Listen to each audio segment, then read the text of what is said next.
fortunately, we're living at a point in time where there's a lot going on, and we can't have effective solutions without talking, without communicating. So, to answer this question about how life is or how life looks like as an American Muslim, uh, I came up with this little description a couple of years back of the double jeopardy. Living as an American Muslim, being a Muslim in America, is to me sounds like the double jeopardy. Me and a lot of people who are like me, who are Muslims and part of this great country, this great community, and the reason why that is just being a Muslim, I'm already labeled and looked at unfavorably simply because of the association with what is going on globally, with what ISIS is doing right now, what Al-Qaeda did before, when indeed, way before these extreme Muslim ideology has popped up and become as clear as it is today. I have a fundamental issue with that from day one. And maybe these things didn't really materialize or grab some attention till after ISIS was effectively formed in 2006 and beyond, and the massacres and every single thing, the things that we can even mention to so we don't offend people. But I think people watch the news and people know exactly what is going on around the world. I come from Iraq, although I haven't lived there, but that's where my parents come from. ISIS have effectively destroyed Iraq, the city that my parents come from and grew up in. There was infinite number of explosions, assassinations, killing of women, children, men, old, young. One of the things that they have been doing and more lately, they stuff little dolls with bombs and throw it on the street so little children will run and grab these dolls and they will explode in their hands. So what I'm trying to do is, it is no secret for anybody. There's a ton of videos that people can look at. Some of them are really offensive as to what ISIS is doing. Now, what ISIS decided to do is to take it to the next level and spread this globally, what they're doing. And that's what we've been seeing in the States, in Paris, in Belgium, and many other places on this planet. So here's the problem. ISIS have destroyed my country, where I come from.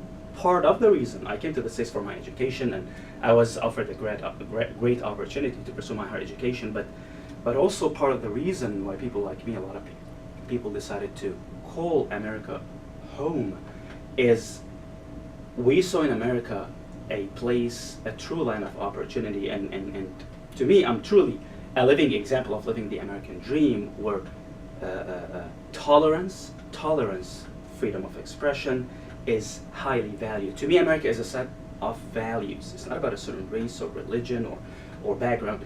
It is values, and if you play by the rules, you will have an opportunity, and you should have an opportunity just like anybody else.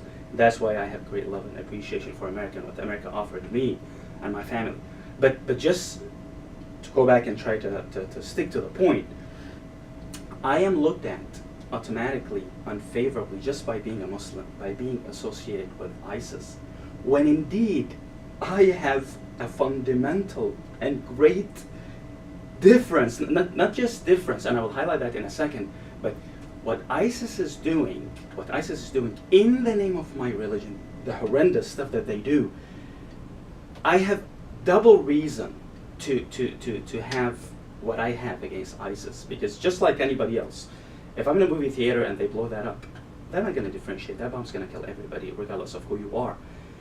But what makes that, to me as a Muslim, is the next level of rejection, is they do that in the name of my religion, making me and people like me looking like a bunch of either terrorists, or even if not terrorists, at least looked at unfavorably. That, oh, you're a Muslim, you're already being labeled and looked at in a certain way. So I am away, or my fundamental difference with ISIS is one thing, but at the same time, I'm looked at in the States as being associated with ISIS. And I tell people this, and I would like to emphasize, this is probably the most important part of this whole discussion, it is not just that me and a lot of people, Muslims like me say, oh, we denounce what ISIS does. ISIS is a terrorist group, but we are not. No, no, no.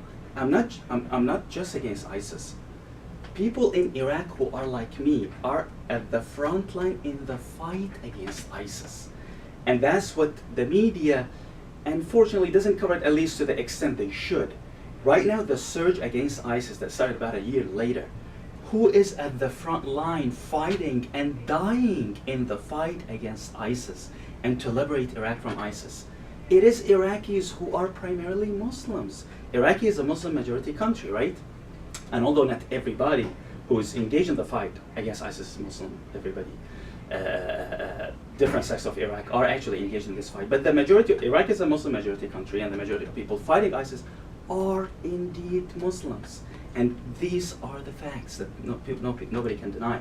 Whether the Iraqi army or the popular mobilization, which is a group that was formed by calls by religious scholars in Iraq, that we need to stop ISIS and we need to take action. So what I would like to emphasize is, I'm not just saying, oh, I differ with ISIS and their issue. No, no, no, no.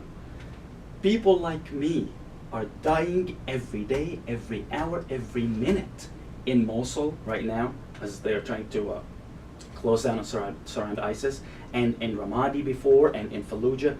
People are dying in the fight against ISIS, and those are Muslims just like myself. Muslims in America, Muslim Americans, what is our role? I think it's incumbent upon us, and that's in part why I honestly decided to, start to speak out, to alert people to these facts, that what, not only I don't want you to look at me, like in an unfavorable way, not only I want to just accept me, no, I want you to understand that I'm at the front line, in the fight against Muslim and Islamic terrorism.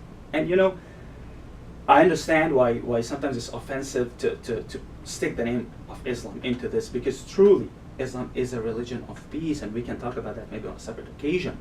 But it is among the rules in Islam that even during the time of war, you're not supposed to kill anybody who's not actively engaged, not kill women, children, adults who are not engaged in the war. If anybody throws their weapon, you're not supposed to kill them. If anybody turns their way and start running away from the battlefield, you're not supposed to kill them.